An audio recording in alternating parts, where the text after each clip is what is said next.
Hey guys, I'm Tim with Original Strength, and this week I wanted to show you a simple addition to rocking that you can make that is great for your feet, your ankles, and your wrist and your fingers. A friend of mine named Doug asked, have you ever made a video about switching your feet when you rock? And I was like, no, I don't know why I haven't, but thank you, Doug, for bringing this to my attention.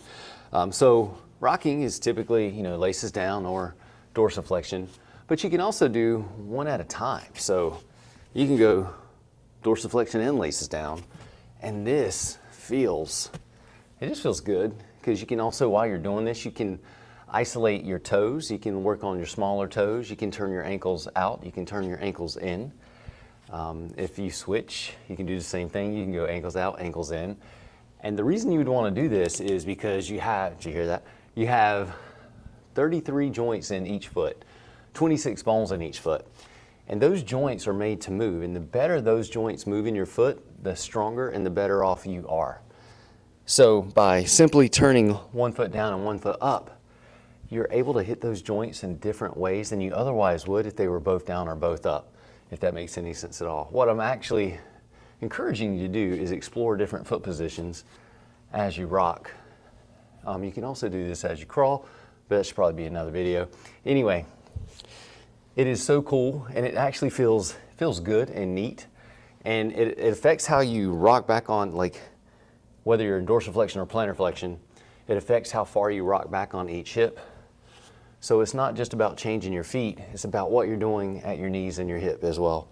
And it's just really good for your body to learn all the different ways that you can move, because if you can move all the ways that you can move, you're just going to be a better mover, you're going to feel better, and everything about your life is going to be better, because you're a whole being.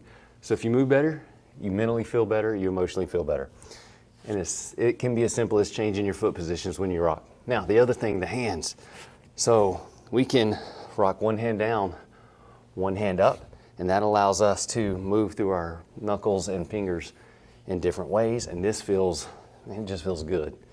It's a great way to stretch the muscles of the upper arm too.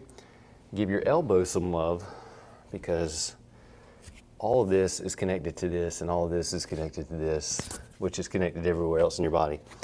So again, you put one hand down, and that's going to be your support hand, while you work your way through the other hand just by exploring different angles. And if you want to get super crazy, you stagger your hands, you change your foot positions, and now it's a whole new ball game. This feels amazing on the wrist and the fingers here. And you can turn your hand in different angles. And of course you would want to switch and give both hands equal time.